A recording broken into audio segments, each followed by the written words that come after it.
What's up, guys? Ever since the lumberjack evolution has jumped into the game, the meta has quickly become, can you get a lumberjack evolution near the tower? If you can, you win. As stupid as it is to say, that is the way you have to play. The ranked 55 player in the world has devised this Mega Knight deck to make it happen more often than other decks. Because when you're constantly spamming fast-moving and high-damage cards like wall breakers, bandit, prince charging, along with an archer queen that goes invisible to create extra chaos, prince will have to pay attention on all angles at all points in time, or they're going to pay in the form of a ton of tower damage. This is by far the most unfair thing that they added to the game since the goblin machine that they nerfed in one day. And lumberjack evolution still hasn't gotten nerfed yet. And even if this deck eventually gets nerfed, the core synergy of spam will stay strong, so it'll always stay a good deck. And for now, it's one of the most game-breaking and best decks in the game. It's time to jump into some games, flood the arena with rage, and assert dominance. Don't forget to subscribe to the channel so you never miss out on any of the daily videos. And massive Mega Knight love to everyone that's using creator code SirTag to make the high-frame videos possible. Alright, I feel like this guy's gonna get broken to pieces like his banner. Generally, if we see our opponent with Cannoneer, I definitely would like to go for wall breakers if they're evolved. Still, in this situation, I think it's fine to cycle them regularly because we're going to force out a cannon for a +1 elixir trade. I'm going to Mega Knight in the back. Usually I don't do this, but if we're up 1 elixir, I feel like with the Dagger Duchess, I can practically defend anything cost effectively. I've got Archer Queen, which is able to go invisible and shred most of my opponent's stuff. Also, cycling the Mega Knight early, since it is an evolution, gives me a very nice move forward. That's kind of what we want to be. We want to be able to have the Mega Knight evolution paired with the lumberjack evolution if possible. I just don't want to drop the lumberjack right now because I think the prince is going to be a bit more overpowered, especially if our opponent has a bad card cycle. So we're going to drop the ability here. I don't think we're going to be able to pop down the ice wizard, but we're going to make our opponent plop down a baby dragon, which should get shredded by our Dagger Duchess. Dagger Duchess is so OP against 4 elixir cards when they're at a little bit of health. We got 0 damage on our tower, and our lumberjack is really healthy, allowing us to potentially go in for a bandit here and stop him from activating King Tower with the tornado, maybe? Okay, yeah, he's going to go for a knight instead. Usually, if that's left to its own devices, he is going to go and activate King Tower every single time if the lumberjack is going by itself. I could go for a zap, but the ice wizard is only going to get 1 hit, so it's not something that I should be frightened about or worrying about at any stretch of the imagination. We go wall breakers here, outside corner. It's going to be harder for him to hit the King Tower activation if he wants to even try to do that. Wall breakers should... Oh, wait. I didn't know that. I guess I'm supposed to drop it directly on the bridge. Did not know that. If you drop it outside corner, then the Cannoneer actually does counter both of them. That's a big misplay on my end. Anyway, Archer Queen doesn't die to poison plus Barbaro, and it definitely doesn't die to a solo poison, so looking pretty good for us. If I can go for a prince in front, this is going to be a bit more annoying for our guy. And then I could maybe do some shenanigans with a lumberjack on the other side if I wanted, but I'd rather play a bit more safe here. I just don't trust this guy. We're going to pop the ability so we can shred the rest of the knight and hopefully most of the baby dragon. And then we can go in for a knight in the back. Mega Knight in the back. I was going to say regular knight for a second. I was like, wait, that's not the same thing. We've got the evolved Mega Knight. It's multiple iterations of a regular knight. Not only is a Mega Knight, but he's also got that evolved distinguished title. We're going to cycle lumberjack here. And we're trying to do dual lane pressure. This wall breakers will be something that he has to respond to unless he uses an evolved cannon like that. Dang. That's super obnoxious. Anyway, we're going to go Archer Queen and Prince on the other side because I do think it's going to be hard for us to break through if we don't. And I want to use the lumberjack evolution to the best of its ability near the tower. So this is the stupid thing about the game. You guys are about to witness how this just wins me the game. Lumberjack evolution is first off on the tower. Then we're going to rage it up right before it expires, and the game should be over.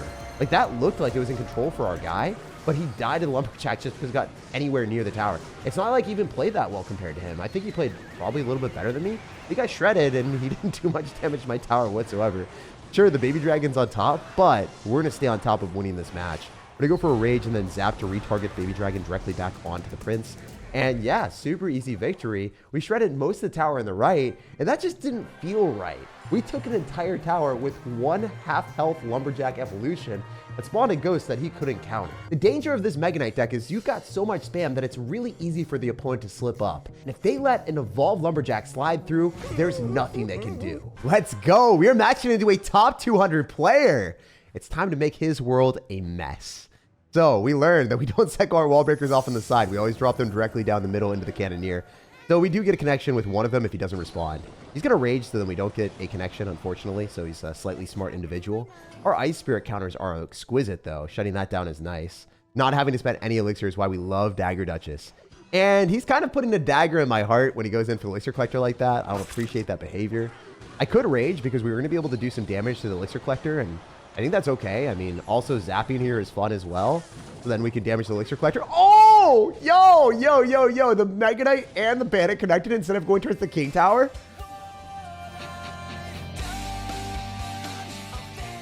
I'm shocked. I'm actually shocked that he didn't activate king tower there. Did he not have anything? Did he not have elixir? Did we zap his last elixir that he needed from the collector? I don't know. It worked out for us, so I'll take it. It's a little bit funny that it worked out because I didn't expect it. The only downside is I don't have lumberjack Evo and he does, so that sucks. I think I kind of want to go in for lumberjack here and then maybe go wall breakers and just bombard him with everything that we own and the side that we want to go to. And then we're going to rage this because we want to be able to get more damage on the collector and we want to rage up a prince. Yes, sir. That was beautiful. That was exactly what we wanted because if the prince didn't charge that quickly, then we would have gotten stopped by the bandit dash. It would have nullified the prince's charge and we would have gotten 0 damage on the bandit. And also, we would have not done any damage to the tower. But that was legitimately the best interaction that we could have hoped for just because the rage enhanced our prince that little bit that we needed. Okay, so I think he's going to spam into us. Wait, never mind. He's going for the big ballsy elixir collector strategy. So he is going to go in for one push, and if we stop it, we win. If we don't, we get screwed. It's going to all come down to this. I'm down so much elixir. I don't know if it's going to be possible to stop this. He is a top 200 player. So I think it's in our best interest to go Archer Queen same side. And then hopefully he spams into an evolved Mega Knight. I don't think he's going to. He's top 200, so he should know like the strats. Yeah, it sucks. He's going to make me drop an evolved lumberjack here. The first person to drop the Archer Queen ability always loses the Archer Queen first. So your Archer Queen gets out of the invisibility, and then it gets targeted by the opponent's opposing Archer Queen. I really struggled with that one, guys. That was not it. That was not English, but here we go. We are going for the 3 crown. We are loud and proud and hopefully ready to burst this guy's bubble. Yes, sir. English might have been a slight struggle in that game, but winning and ruining this guy's world certainly wasn't. Always cool, crushing and 3 crowning a top 200 player. In an effort to not make this a Lumberjack Evolution highlight reel, I will show you guys another deck that you can play. Looking at the screen right now, this deck is the best deck to play if you do not have Lumberjack Evolution and you want to run something similar to it. This was one of the top 5 decks in the Royal Tournament, and it reached the highest ranks because Lumberjack Evolution wasn't allowed, and this is what the other Mega Knight players were having a lot of success with. So if you want to use that, Evo Bats are super strong, and eventually if Lumberjack Evolution gets a nerf, I do think that that deck will be played at the top of ladder quite a bit too. I don't think that Lumberjack Evolution will ever get to a nerf that it's just completely unplayable, so this deck will always be good. But at the same time, that other deck will be a contender for one of the better Mega Knight decks when there are finally balance changes in this game. So we're going Psycho our Archer Queen directly into that, and this is going to be a good trade for us because we can go and plop down our wall breakers, hit him up with the ability, make sure he doesn't get any damage on our precious queen. He's like, but I'm the queen, you can't touch this. You aren't allowed to touch me. All right, there's no shot that the Archer Queen still took no damage. That's insane. Why is she still alive? Why is she... What is happening here? She is literally taking the entire tower. Oh my goodness. And then she's getting a second invisibility. Yo, that's just disrespectful. Dancing on this guy's grave. We don't even need the evolved lumberjack. Archer Queen is like an S+ tier card if your opponent doesn't have lightning, and I will not be convinced otherwise.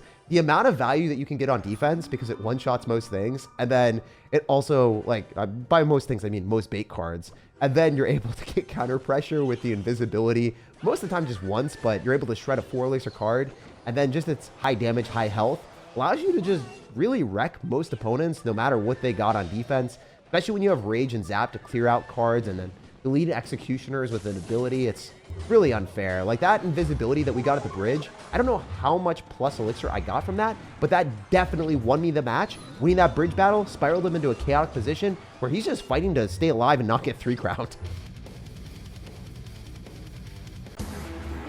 Yo, Lumberjack Evolution again, 3 crowning opponents every freaking time. This is disgusting. I don't know how they let this happen in the game, but hey, we'll take advantage of it and we'll get a lot of free wins. I'm unimpressed with the Clash Royale dev team while simultaneously being impressed with how broken the card is. All right, it's time to leave this star in the dust. It is a must to go and spam our Mega Knight if he drops anything at the bridge. So I'm sorry, guys. We always have to make corny jokes of all of our opponents' names just because it makes me happy. I like being creative or creatively stupid. Anyway, we want to go for a zap on top of this bandit. And yes, that is one of my favorite plays to do in Clash Royale. If you guys know how to do that, that is a S tier pro level play that I learned from doing pro tips and tricks videos for you guys. I think the Ram Rider dies too. No damage? Yes. If you zap the bandit would nullify the prince's charge, but zapping it stops it from charging, and then your prince kills the bandit, and you take no damage on your prince. Meanwhile, your prince is able to completely kill the bandit, so it's one of the best interactions in Clash Royale. I might have gotten cooked here, though. I mean, this is really bad. We kind of overcommitted into this, didn't we? We can go wall breakers, kite back the Pekka, and then prince on defense, and I think that's our best possible play. Let's do this now. Prince here. Pekka's going to get kited, and we're going to force an Ice Wizard, which is horrible for our guy. We can also lumberjack here. Keeping this stuff alive is nice. We have the potential of going for a bandit as well. I think that's ideal. Just like cycling everything we own here is probably our best play. Why are we still here? Just to suffer? We already have the rage, so I don't have to do anything else. I think we're good. I think it's really good. I think we already won. Literally just like that one play that we did at the start actively put us in a position where the game's just over against a Pekka player before overtime hit. That's not the position that anyone ever wants to be in as a top tier Pekka player like this guy. I can guarantee a lot of people that we've been playing against have been top 200 in the world because it's like early season and they're all rushing to Ultimate Champion early on. And this guy's good, and he still lost super early on because we made one good play with that one Prince connection. Yep, that's me. You're probably wondering how I ended up in this situation. Yo, he got so lucky on offense with an evolved Electro Dragon NATO with Pekka, and he took a tower. And that became one of the closest games of my life. I literally couldn't even commentate it because I was so triggered. But I'm so glad we won that. He did not deserve to come back, but sometimes really good players with gimmicky strategies with Pekka and Electro Dragon into a Mega Knight deck that they hard counter, they can come back into games. So glad I won that one because I went full focus without speaking for an entire 2 minutes. All right, we got another Electro Dragon in the banner. Hopefully we don't match into that again because that was astonishingly crazy. I guess the one downside of this deck is if you do play against a Pekka Electro Dragon deck and they stack up a lot of stuff on one side, you're probably going to be able to defend most of the time in single elixir, but in double, if they just go absolutely all in and refuse to defend, it can get sticky and you might have to sack a tower and then do a tower trade to win in a 2-1 situation. At least that's what I learned from the last game that was almost a loss. So we're going to try to... Oh my gosh, again. Not fun. Dude, I'm a Pekka magnet today, I guess. So he's going to have NATO, so he's probably going to have lumberjack balloon as well. I think that's probably going to be the play for him. I don't know why he's crying when he's got matchup advantage, but it is what it is. Sometimes people do be that way. We're going to pull back the Pekka as much as we can with wall breakers. It's super nice to see Pekka get a nerf to its range, so it's easier to kite with wall breakers or just anything in general without the Pekka hitting the wall breaker. So it's so much easier than it was before, which is good. I'm going to go for a bandit here instead of lumberjacking just because it costs less elixir so I can have more maneuverability with my spells. I just like that in general. Oh, yeah, it's the exact same thing.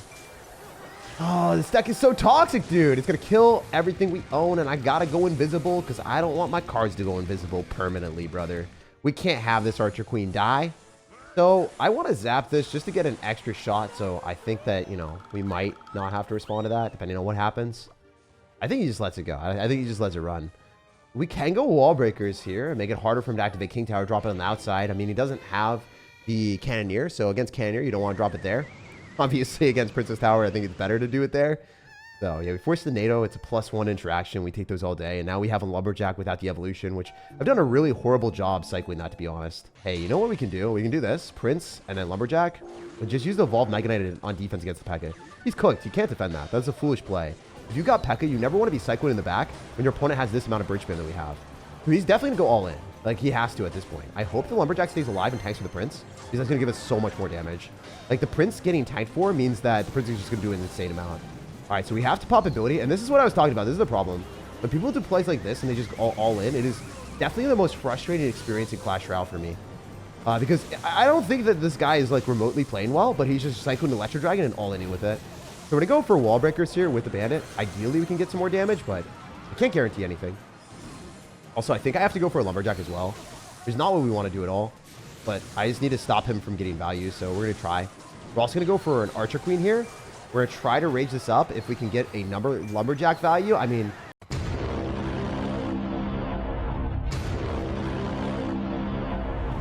Dude, this is crazy. Can we reset it onto the bandit? We do? And we zap? Yes! Screw you, dude! Got him! I hate playing against this deck so much because it counters me. It's literally the only deck in the game that I don't want to play.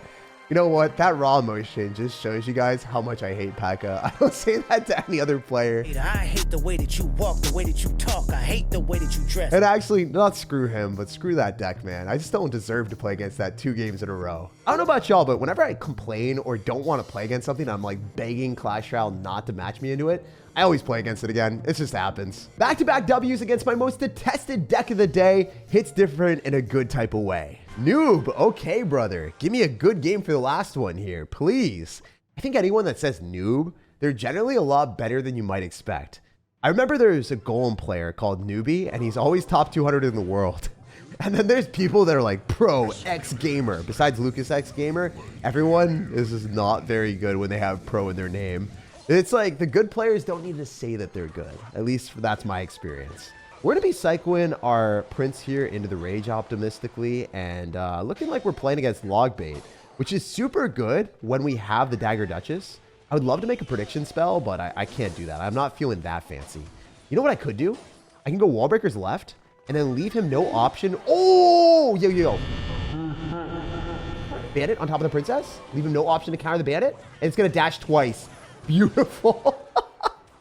He wanted to go Ice Spirit so bad there, but he wasn't able to. All right, let's Mega Knight directly on top of the 2 in the front and then have the Mega Knight tank for the Knight. It's Knight versus Mega Knight, right? No, come on, Mega Knight. You're supposed to be thicker than a Snicker. You can't do that, bro. You are thin and you are not making me happy. You're stretching my patience thin. Anyway, we do have Lumberjack, so I don't really know if I have to try at all. I think I might just be able to watch this guy fall. So yeah, we're going to go Rage this Lumberjack. And he can't stop it, so there's no point in zapping. It's going to do so much damage. He activated King Tower for a dead tower. That must be like the most miserable interaction in the game. You're like, I activated King Tower, team. And then you look at your tower, and you're like, oh, for what? 106 health on the tower is what he's got left. All I have to do is go for a Rage and a Zap, and this guy is cooked. Wait, that fully defends the Goblin Barrel? That's insane. If you go Archer Queen Prince and spend 10 elixir, no Goblin Barrel value for them. Wait. Rage Zap on the Goblin Gang? Rage Zap on the Goblin Gang just to flex on him, say we don't need that elixir? Yes, sir. And then we snipe the Princess with the Bandit. I was going to say with the Prince, but it's fine. It is that way sometimes. It do be that way. We got a lot of stuff counter pushing. I don't think he's easily able to stop this at all. In fact, if the Lumberjack just dies anywhere near the tower, he's wrecked. He's going to lose the tower to the Lumberjack part 2. It's so stupid. How did they let this happen? And then we got another invisible card. We've got double invisibility out here with the Ghost. And then the Archer Queen playing Ghost. Guy's toast. Unbelievable. 3-0 victory. Individually dissecting each one of his towers. Piecing him apart and tearing apart Mr. Noob. Amplifying our sneaky attribute to the max as we sinisterly spam Mr. Noob into insanity. Speedrunning this Mega Knight deck to the top of the charts is one of the most hated decks in the game. What? We're flying to Philadelphia. Oh, hell no! Jump on the like button, subscribe for more daily content, and have an amazing rest of your day.